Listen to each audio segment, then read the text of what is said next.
Hey there, fans of brotherly love wrestling. It is I, Vik Dalishus, Philly's own, the Mecca here. It is the real McCoy, J.D.X. Justin D. Xavier. And it's your man, CD, the fallen angel, Christopher Daniels. Hello, boys and girls. This is your old friend RJ City. Hey there, brotherly love wrestling. Bill Carr here.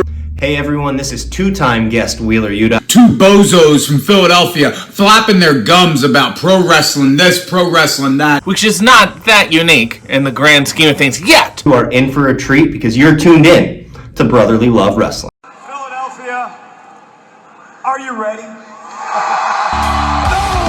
They said, are you ready? This is Brotherly Love Wrestling Podcast, your first stop for everything professional wrestling. So sit back and enjoy wrestling talk at its finest with your hosts, Larry Hall and Joe Corrado.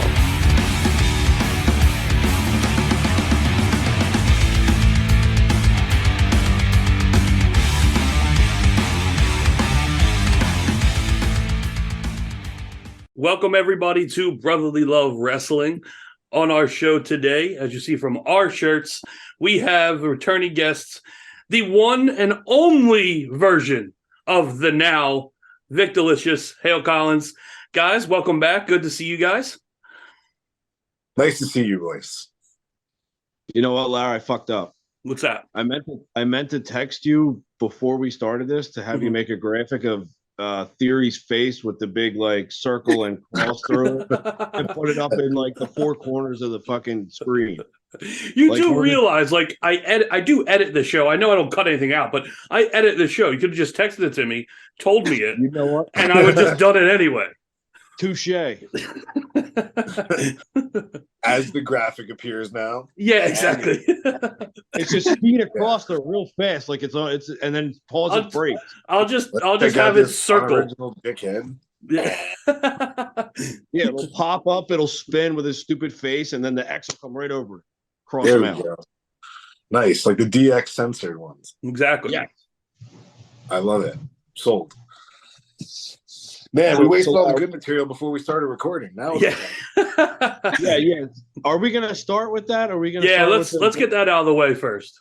The ugly elephant in the room. Yeah. So obviously, we haven't talked to you guys since it has happened. It's been a while, actually. So Austin Theory. No, that's not true because we definitely talked to you since it happened. We text with you guys, but on our show, we haven't talked to you in a while. So everybody that hasn't heard from you and actually heard you say and talk about it, Austin Theory all of a sudden started calling himself the Now, along with Corey Graves saying it multiple times on commentary. Is that some bullshit? Yeah, I mean, I think the first time we heard it was a pay-per-view, and we immediately had to text you guys, and we were like, "What the fuck is happening? Like, how is this going to happen, and what's going to happen?" So, what your guys' thoughts on this? How did it take this long? How did it take this long for it was such a good idea. Like, how did it fall under the fucking you guys got to ask individually because it both hit us really hard differently, or even the same. But you know what I mean? Like, you gotta. All right, Hale, go ahead. Yeah, you take the floor. You go first. Yeah. He deferred it already. You already. Now everybody wants to hear what you have to say, man. It's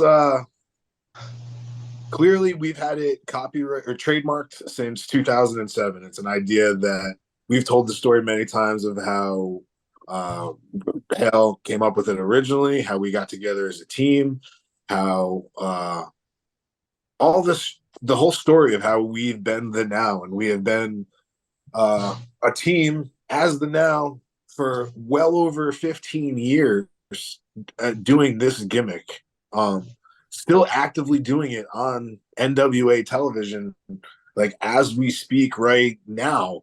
And it's no more disrespectful in any way than to take somebody else's intellectual property and pass it off as your own.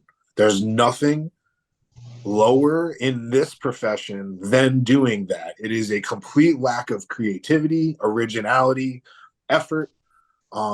It shows all of your character, and if Dude it's didn't not even coming steal from the print. He took the same fucking print. He didn't even change it. Like there was, it's lazy. It's lazy. Yeah, what's shocking is the amount of lack of shit you can do about it, pretty much. And they have a team of lawyers that work directly for their company. And if you feel like spending your whole life savings, then you can have like a huge shut it down at the moment conversation. But right now we have followed the process that you're supposed to follow and have sent all of the things that are supposed to be sent and asking for it to stop, and it hasn't stopped. So one can only assume that after they've responded to it and still haven't stopped, that they don't really intend on stopping. So here we are. And the fans have spoken. We get a lot of messages from people, that even stuff that's not even on Twitter, like direct DMs where people are like not even sure if they can talk about it or ask us about it or say what's going on. And for a while, we didn't even know if we were allowed to say anything about it or what we're supposed to do. But sometimes silence is golden and sometimes it's not. And you can't just ignore it forever. And he's allowed to go on TV every week, and he's allowed to use it every single week on national or worldwide television, while we sit here struggling to prove ourselves and get the opportunities that we have even gotten. So it's quite the dagger, if you ask me. You know what pisses me off the most? I think low key the most is that motherfucker has never seen Wayne's World. Ever. He's never seen it. He has no business even saying it. He can't. He has no business. I guarantee he's never seen Spaceballs. This is just fucking mind blowing. Hale? Man, it's so bad. It's just so bad. I always try, like every time I heard it on W, like a little bit, they would tease it sometimes. People like, oh, I'm the now, I'm the future, and shit like that. I'd be like, oh, we'll do it again.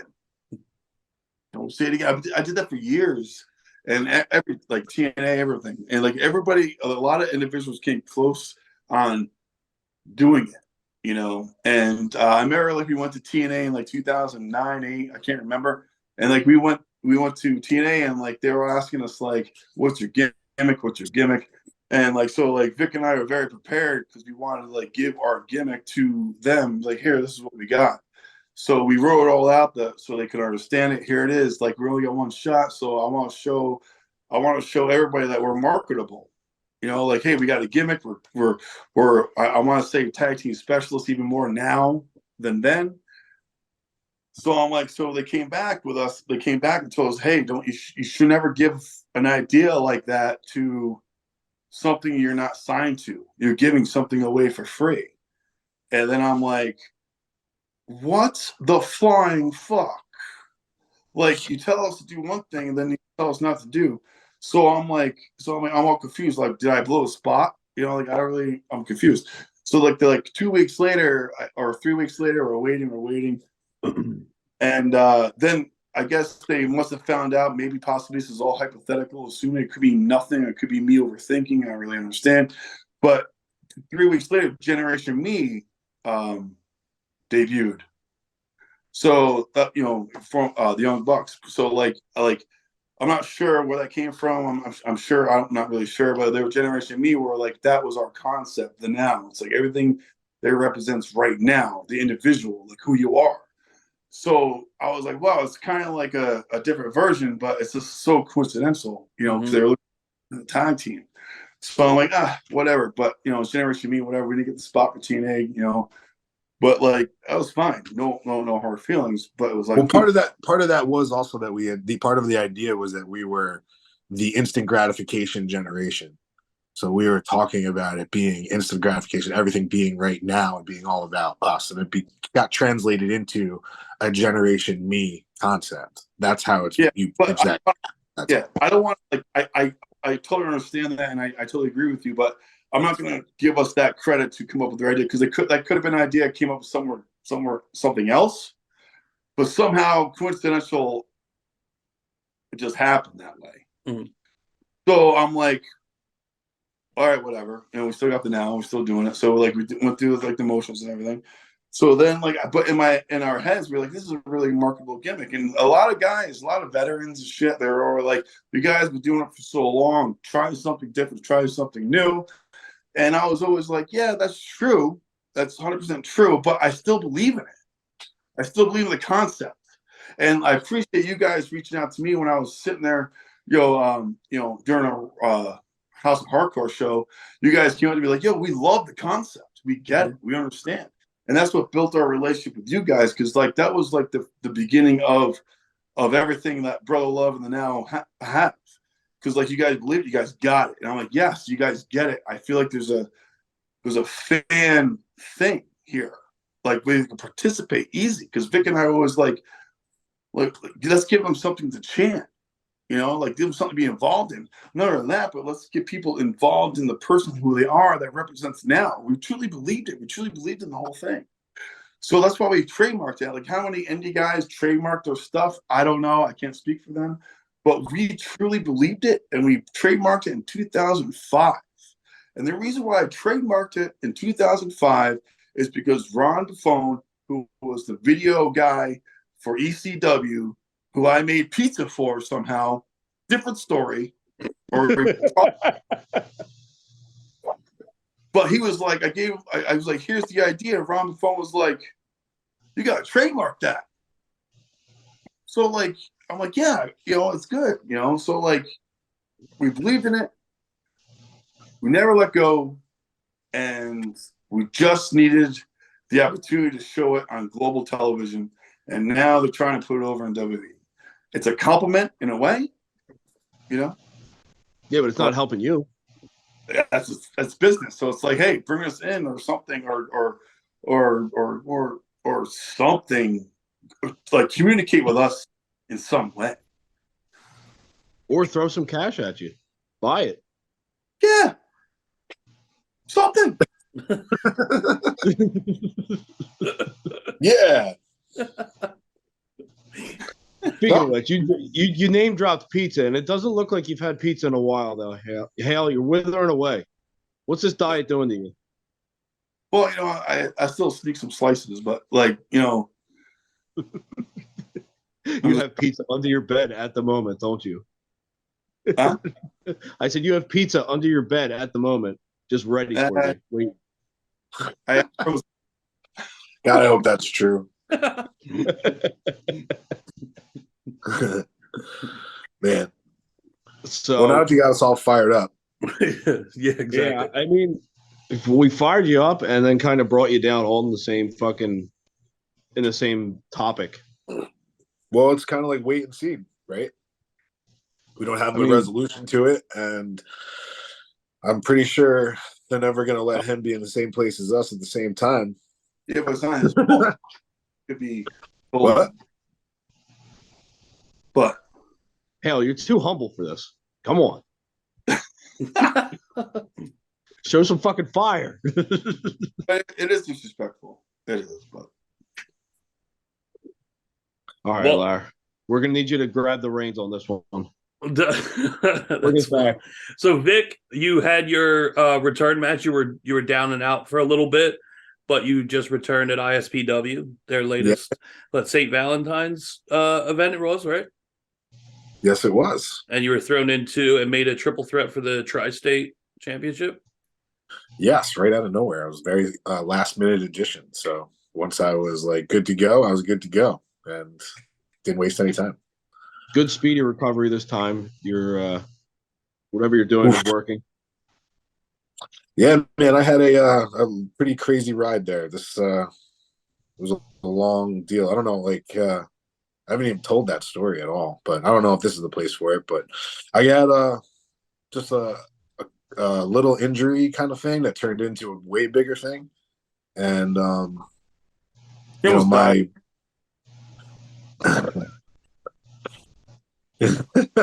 yeah. So no big deal. Happens all the time.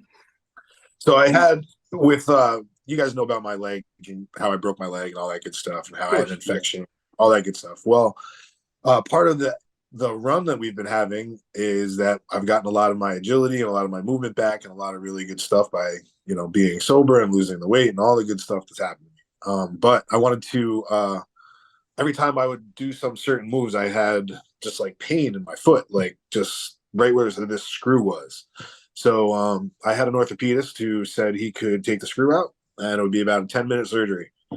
And they went in, took the screw out, and it was pretty simple at first. Like I thought it was simple. And then the guy was like, when I took the bandage off, there was a tremendous amount of blood.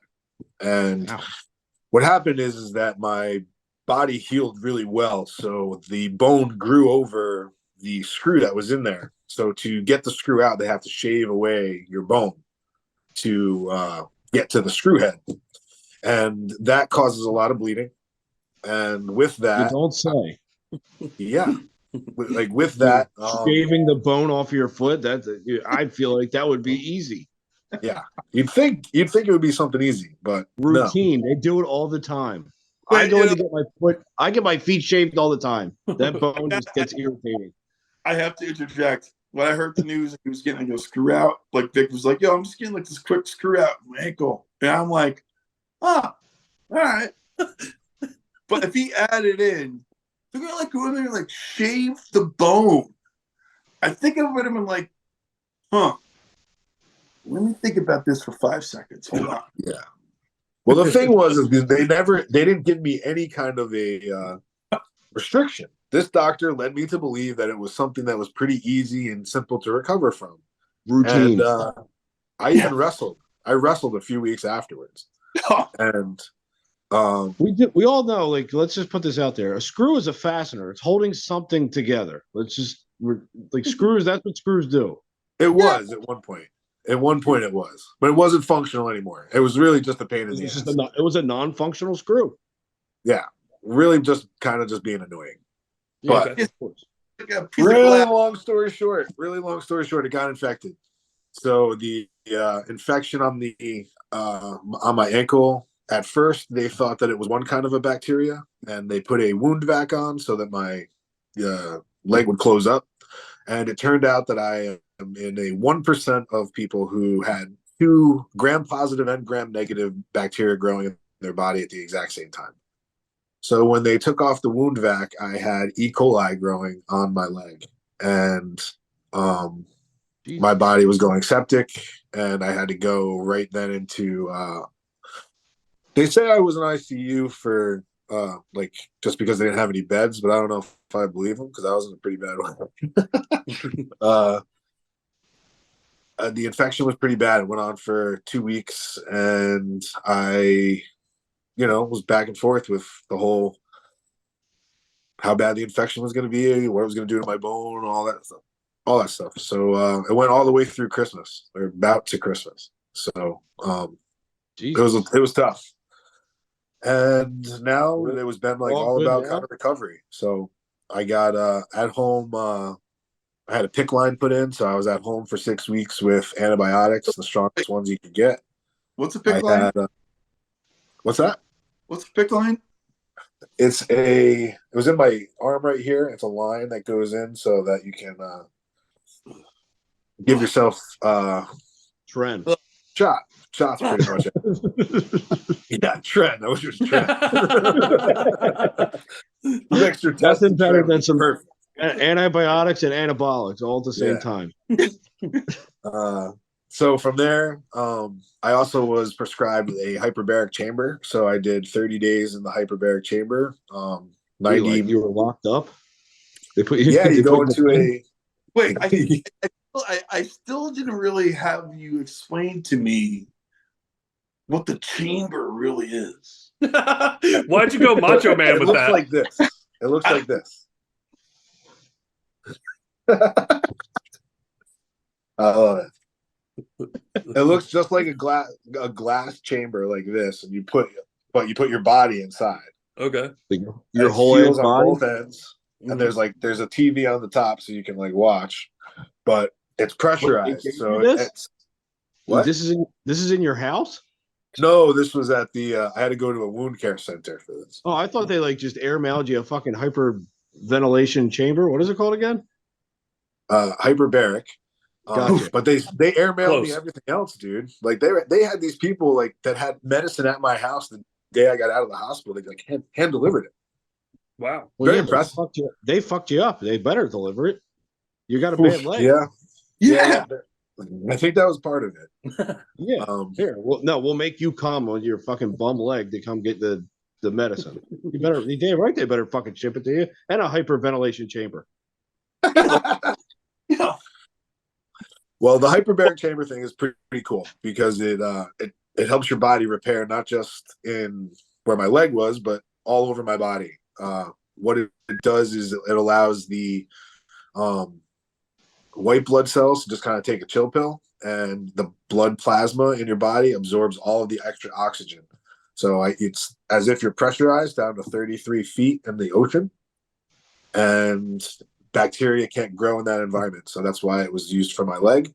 It's also used in like a lot of NFL locker rooms for brain injuries and any kind of people who have chronic like bed sores or things like that. There are people who would use a hyperbaric chamber all the time too. So I got the best therapy that you can get, the best recovery, and getting that full clearance last week to go back to the ring was like super big for me because there's a lot of times that those days when I was in that hospital, man, like the seconds felt like hours and minutes felt like days, like because there was nothing they could do that would make me feel better. My body was like on fire from the inside out. So I was laying on these beds of bags of ice, and they had fans blowing on me, but nothing could make me feel better. So that was an intense little time period to go through all that. And it wasn't something I really foresaw. I thought it was just going to be a simple surgery.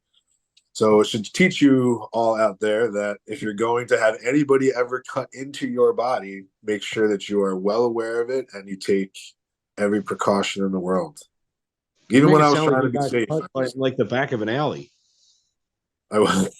So you make it sound like you're getting like, like this is a lesson. No rusty knives. Don't let Dr. Nick fucking operate on you. Yeah. No, but I got a really great physical therapist. My doctors are really good. They got me through like a pretty bad thing, and like I have full clearance now. And the thing that I wanted to be the result of that surgery was that I wanted to be able to have the range of motion back in my ankle and not have it hurt when I do drop kicks, and it works. So I got all the feeling back in my toes, which was something since the original surgery. I wasn't able to feel my toes, anything from the middle of my foot down. It was like Mr. Deeds, where you could just smack my foot. Couldn't feel shit. Wait. So like you cut your toenail a little shorter than you should have? It didn't matter? Nah, it didn't matter. I feel like going into the doctor, like I feel like if I was an 11-year-old, that would be my excuse. Like I want you to fix my leg so I could do drop kicks now. And they probably look at me like I'm fucking crazy. Well, you don't tell them to throw just for drop kick. But that's the specific move that would hurt the most, because when I would jump off of one foot, for some reason, it's called dorsiflexion, but my toes would press off the mat to get me that spring. And when you can't feel your toes, like it was like I was cracking my foot every single time that I was doing it. And it's like one of my favorite things to do. Yeah, you but weren't doing enough calf raises. The cool thing is when you hit your drop kick, it'd be like Lex Luger with the forearm. That's what I want to turn it into, man. Some bionic drop kick. I know. Like I literally have a steel leg that's nailing you right in the face. You got to have those announcers hammer that home. Yeah. It's scary. It's very another good one. Yeah, we can call it a theory. My drop kick's a big theory. Like it knocks you right out. Just a theory. It's just a theory. Yeah. Dude, I like that actually. I like it a lot. Any ring rust or anything? Oh yeah. I was terrible last weekend. If you saw me last weekend, I apologize.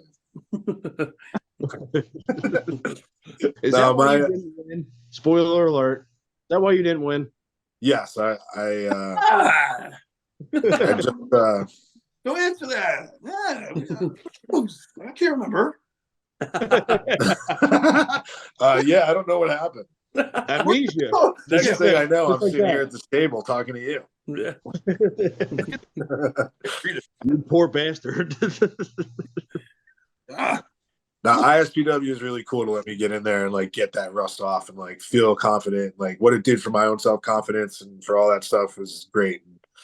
ISPW is dude, like they have a really busy schedule coming up for the spring and summer. Like we're committed to a lot of stuff for them, and it makes me really excited for wrestling. It's fun there. So they got a fucking pay-per-view or a show that's dedicated to you guys. Yes, living in the now.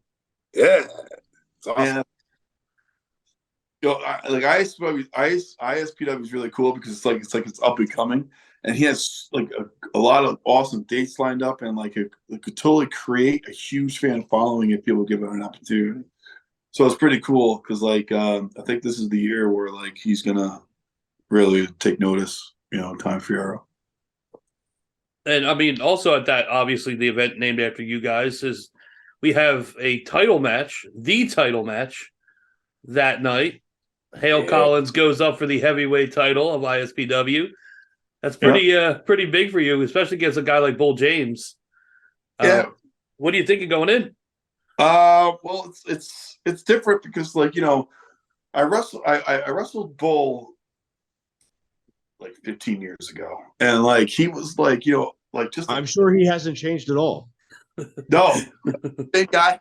No, like at the time he was just he's just a kid, and like seeing him go through all the emotions and all the stuff he's been through. He's been at NXT. He's got trained by the best in the world, and I sometimes sometimes if I can, I sit in the audience and I watch his matches just to see his progression and his timing and his calculation, and like he's really good, and it's cool to see. And I know I need to be ready. I know this might sound cheesy, but like I'm getting in there with a guy that like got trained by the best of the best.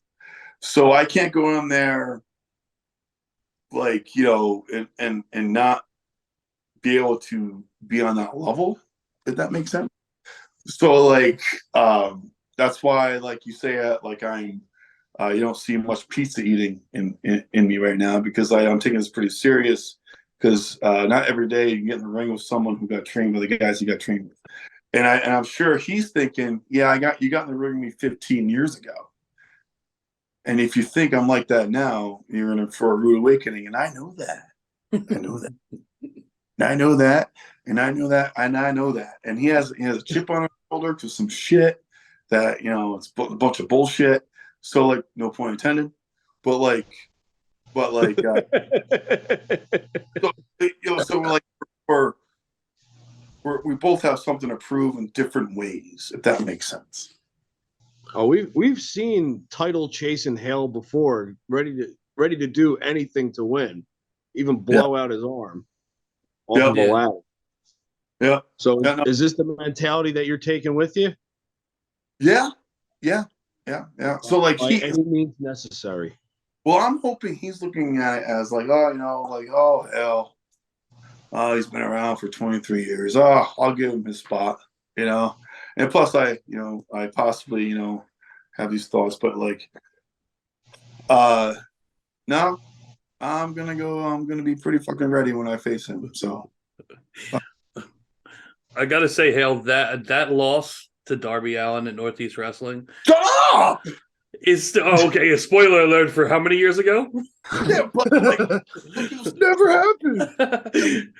That sticks with me as one of the most upset I've been at a wrestling result in my fandom as a wrestling fan. I swear to God, it's up there with like when Michaels lost to Austin at WrestleMania.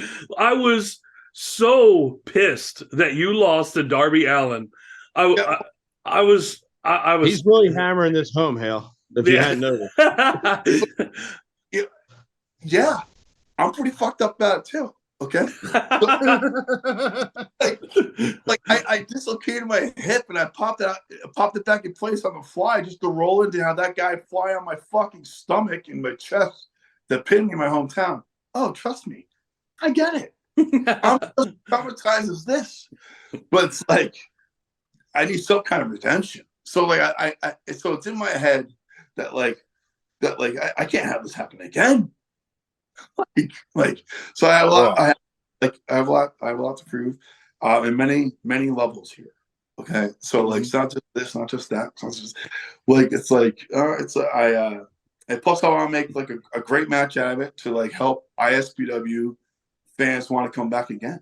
So like, and plus Time Fair is really good to us. So it's not just like I'm going in there collecting a payday, bro. It's like I'm going in there to represent what ISPW could be, my past, Bull's past, how he thinks, how I think. It's just a lot. It's a lot. It's a lot of emotion involved here. And it's all to be created in my head when I go out there and no one even cares, about what's going on. But if we can get that story out there, maybe they'd be invested. Who knows? So if we get, so I'm looking forward to it. I'm looking forward to being there with the guy that like really knows what he's doing. Because like in the Indies today, you never know who you get in the ring with. You don't know who knows what, who knows where they've been trained. If they know it, if they're just some backyard and they got an opportunity because he sold 200 tickets. I don't. But I know this for a fact. I'm getting in a ring with a guy that knows what he's doing. Plus, I'll be in your corner and you can trust me. yeah, and that too. So it's like,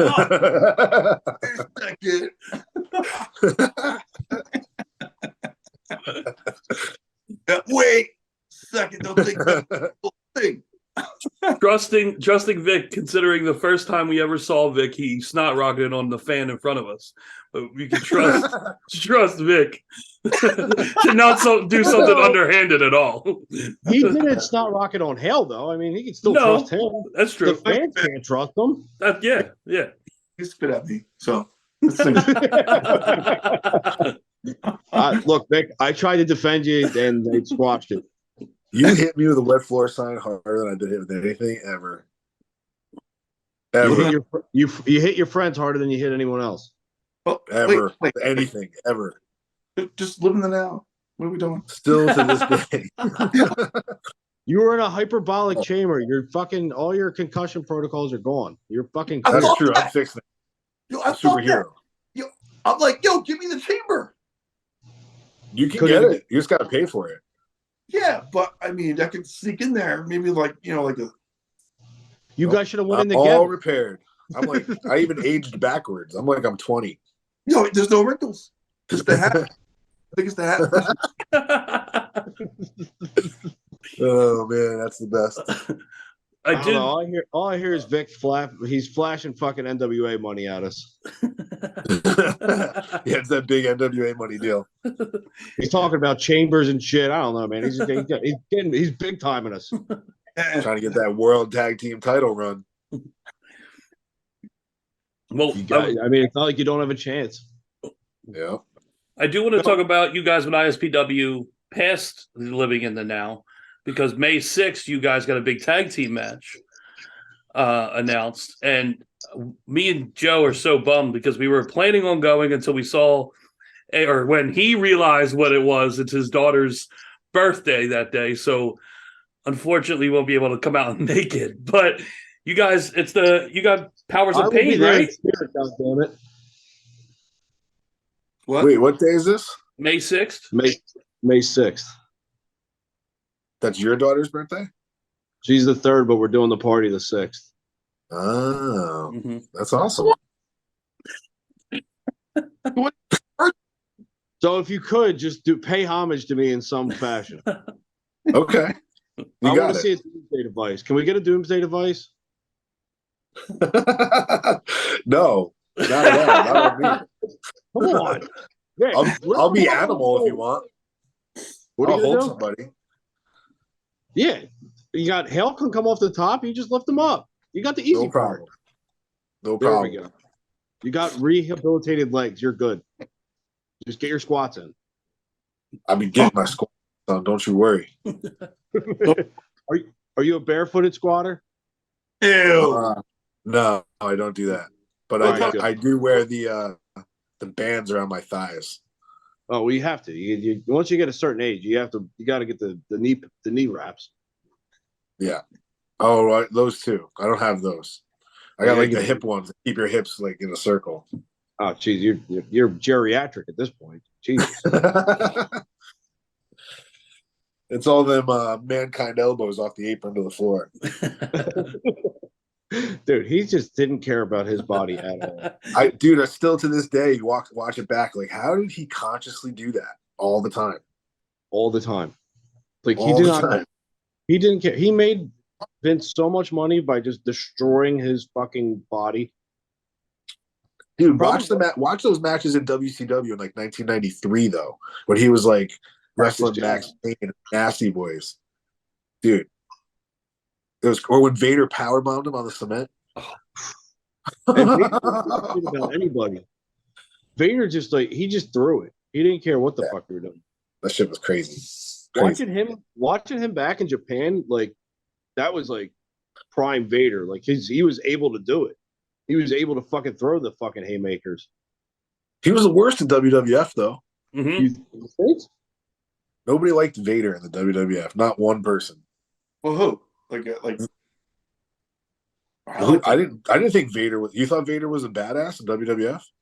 I thought it was all right. I was pissed about the opportunity he had, but like as a fan, but like I knew something was going on. But like I was like, man, this sucks because Vader's awesome. You know what the Gorilla Monsoon thing was cool. That was it. But you know what sucked about Vader is like every time you looked at the PW Insider, if you guys, you know, they always had the Vader mask for sale. It's a weird site, and you can never order it. No, and it was like I think it was. Didn't they have a price on it too? Yeah, I think it was for human trafficking. It was like it was unattainable for a child. It was the previous day's Wayfair. If you're like, yo, can I get that Wayfair fucking Mastodon mask you got over there, please? That $13,000 Mastodon mask? Yeah, send that my way. Yeah, can I get that? Does it have smoke? Does the smoke come with it? if you even entertain the idea, like, hey mom, hey dad, look at this mask in this magazine, order it. They'd be like, yeah, what the fuck? You're right. Yeah, I couldn't even call the 900 number for 1 minute. Yeah, I'd be lucky if I order the magazine or buy the magazine. You know what I mean? Let alone buy in the magazine. But the thing is, like, so I knew about the magazine, I knew about him in WCW, but when he got to WWE, I was like so excited. So like, I just felt at that time I was pretty up to date a little bit, you know, because I was such a huge mark in wrestling. So I was like, they're treating him wrong. But and thank God for ECW, because if he goes to ECW, he'll just kill everybody. You know, like I thought. Imagine that. You know Imagine Vader in ECW. That would have been crazy. Dude, like 911 was beating the shit out of people, and then Vader would come out. Imagine. Dude, you get like a crazy Bam Bam Vader fucking match. Oh, even better.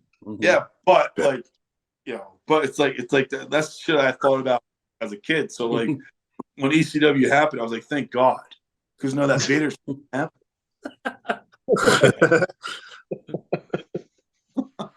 He was the first guy I really remembered. Like I knew him really well from WCW going over to WWF, and they bungled it so bad. Like he was such a badass in WCW. It was like Hogan went over there, and we were getting Vader, and it should have been just a good swap. But Vince McMahon wanted to do the man they call Vader, like just be Vader, man. Not the absolute monster that can destroy anybody that he's in. Put the mask on, let it blow smoke. Done. You remember when he did the backflip on the trampoline? I was like, sure do. Like sure do, man. That's so crazy if you think about it. So, guys, when's the next time we'll see you on NWA? You see you anytime soon? I know you said you got a lot going on with ISPW as well. Yeah, but it's like a lot of things are up in the air. A lot of promise. Like we definitely have some dates, but a lot of promising things going on with them. We can't really touch base on it, but I mean, we're still with them. So Okay, good. Yeah, but like that's the other thing. Merch, Jesus. Tag team division, like bad. Like just give us the fucking ball and we'll kill everybody.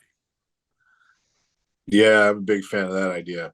Big fan of that idea. With the Crockett Cup, hopefully, is another thing that's going to happen this year.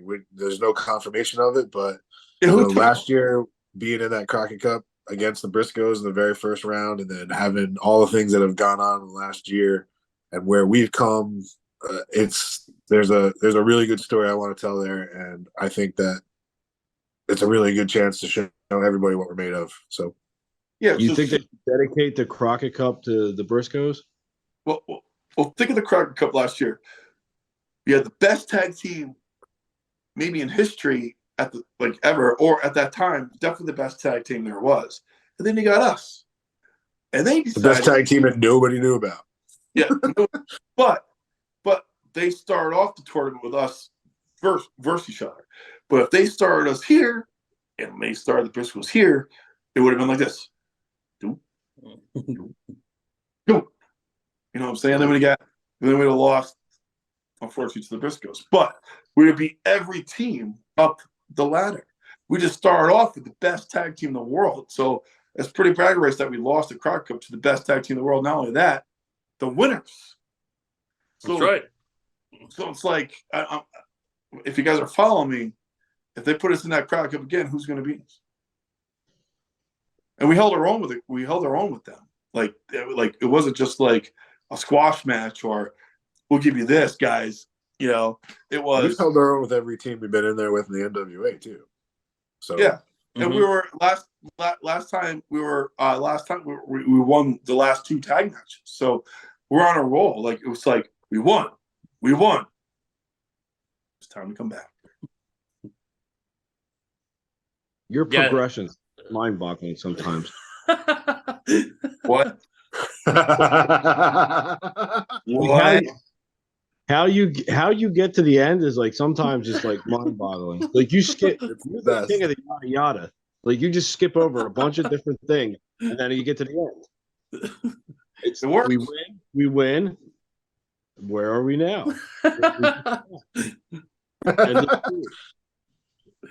Headlining WrestleMania. There you go. Win twice. Yep. Main event. WrestleMania. Night 2. Usos in the New Day versus the Now. Got it. Stepping stones is right there. Boom, boom, dang. Yeah. Somewhere we got to find FTR. I'm begging for that. You know, the people were saying they want him in the Crockett Cup. You know our luck? Let's just first round, baby. Yeah, but it'd be a hell of a way to go out. Bring it home. Not only that, they did say something about taking like a year off of AEW and doing indies and stuff. They're not giving up the Crockett Cup. No way. Look, that could be your opportunity this upcoming year when they're, I think, this January their contracts are up. I think 24 they said. So 24 could be the year you might be able to get FTR. Let's do it, baby. I think it'll be awesome. You got to get them 24 because they'll be heading back. All right, tell me they're not giving me the Crockett Cup until 2024. I'm not saying. I'm just saying it wrestled FTR. I'm not saying you're not going to win it this year. We're preparing it for this year. You're saying it's to be 2024? Nobody said that. I never said that. I just said that they're free agents and they're going to be wrestling on the indies in 24. That's all I said. So the match with FTR could take a year for us to get. Yeah. I mean, look, AEW lets their wrestlers go out and do other things. They're able to work indie events. Yeah, that's AEW is lenient with that, so maybe they do work the Crockett Cup this year while still under contract. Oh, that's cool. So then I'll continue in the gym like I am. It's showing. You look great. Yeah, we always flex. Hit the double bicep real quick. I've been hanging and banging at Gold's Gym, Venice Beach, California, Daddy.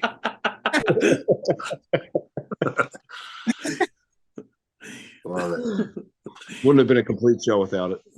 No, it wouldn't have. I pose whenever the need hits me.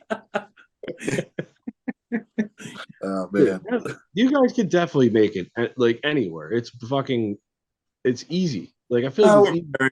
We're buried. Doesn't matter. yeah. Hell, when you look at Larry, do you see all of Larry or only half of him? No, I've only like he's like I think I'd give it 2/3. He's missing his right shoulder. Okay. He's got one shoulder. No one knows what you're talking about looking at the show. No one. Here, on the bright side, you can never get put in the hurt lock because you only have one arm. Who? Yeah. And Hale has no idea what you're talking about. Hell, when you do Zoom calls, when you do a Zoom call, do you watch just one screen or do you watch with everybody? I'm not answering that. What do you mean? Why? Why'd you answer that like an 8th grade girl? Not answering. I know you want to buy, Larry. That's the best, dude. Well, I watch the screen where everybody's on it, so that way I know who's talking each time. Well, I watch the screen with everyone on it, but for some reason, Larry's screen is shrunken down into a perfect square, and I'm only getting half of them. Same. You got to figure it out. I don't have to figure anything out. I see all 4 of you perfectly. I'm good. I can't wait to see the final product. This would be a perfect time for Theory's face to whiz by, and we can X him out again. Yeah. All right, guys. We'll wrap it there. It was great talking to you guys again. Good seeing you guys again. Hopefully, we will find a way of getting out to one of the ISPW shows because we haven't been to one in a while. And I really, really we need to come to Philly. Yeah, well, when? Isn't that company that runs in the ECW arena still going on? We got to find them. Battleground Championship Wrestling. Yeah, I mean, they're good. They put together a couple really good cards. The card in December, the ECW tribute show, was booked very well. You went? We went, and like I said, it was well intended. It just, I think they gave everybody way too much time to do everything. And I mean, everybody got excessive amount of time.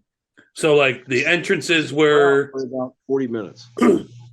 Yeah, the entrances were like, they were as long as they wanted. They would get in the ring and there was a lot of promos cut. There was a lot of standing around once the bell rang, which typically isn't a problem. But when you had, I don't know, 8 to 10 matches and it started at 7:30, like it was, main event was 11:20, 11:30. And me and Joe are looking at each other going, God, man, like it was Rhino. It was Rhino and RVD. And there's no way we should be fatigued and not into this match for a Rhino, RVD, and ECW arena. But it was just like, oh my God, like we were dead. We were absolutely dead by the time the end of the show happened. And that sucks because that could have been like the next pay-per-view main event for ECW before they folded. Mm-hmm. If you know your history. How was the match? The match was really good.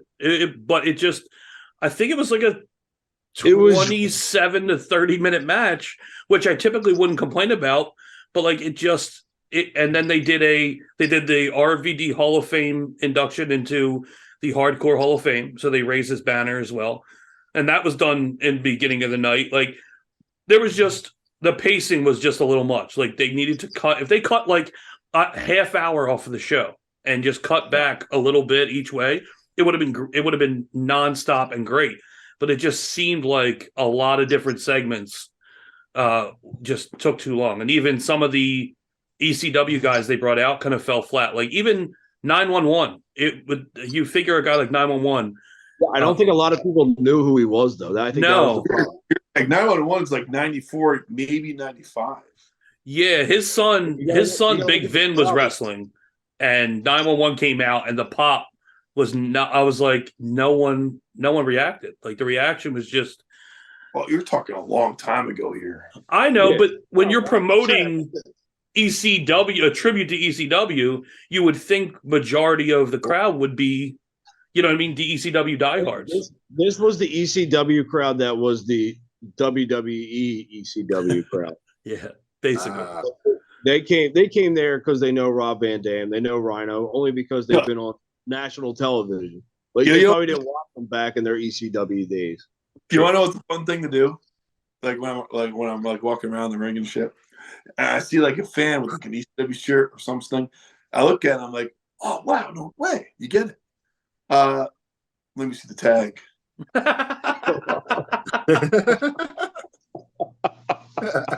I go, this is fan over or fucking done. You know what I mean? Some people are like, oh no way, fuck you, man. This is from like fucking this is like 1994. I'm like, oh no way, that's awesome, thank you. Boom. And then you get the ones that are like the worst. Don't talk to me. You're a heel. Like, you're the worst. With the black WWE logo one? Oh, like get that shirt out of here. Like this, like get that, like ew. Good thing we're heels when we're out there when I see someone like that. Man. Dude, I almost bought a Taz Survive If I Let You shirt, like an original one, for $160. I was this close. Yeah, I mean, it's okay. What did it fit? Yeah, it was extra large. Yeah, that might be worth it. It's good. Yeah, that's and good. it had the face, just his eyes on the front. Oh, that's cool. But it's cool. That means you get it in a way.